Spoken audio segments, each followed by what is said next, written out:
প্রথমত এই ভোটার তালিকা সংশোধনে দেখছেন যে একটা বুথে ৭১০০-রও বেশি মরা ভোটারের নাম আছে, অনেক অস্তিত্বহীন ভোটারের নাম আছে, অনেক নাগরিকহীন ভোটারের নাম আছে, অনেকের নাম একাধিক জায়গায় আছে।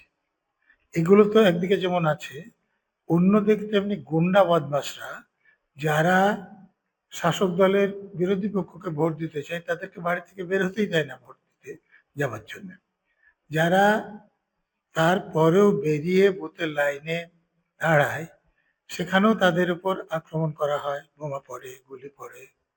এর পরেও যদি কোনো ভোটার বুথে ঢোকে, তাহলে তার হাতে কালি লাগানোর সঙ্গে সঙ্গে বুথের মধ্যে থাকা গুন্ডা বদমাশরা তাদের পছন্দ মতো প্রার্থীকে ভোট দিয়ে নেয়। অতএব কে ভোট পাবে সেটা ভোটার কাকে ভোট দিতে চাইছে তাদের উপর যতটা না নির্ভর করে, তার থেকে বেশি নির্ভর করে গুন্ডা বদমাশরা কাকে জেতাতে চাইছে। অতএব এক কথায় এই প্রশ্নের উত্তর দেওয়া যাবে না। অবাধ এবং সুষ্ঠু ভোট হলে সেখানে এরকম প্রশ্নের কিছুটা উত্তর দেওয়া যায়।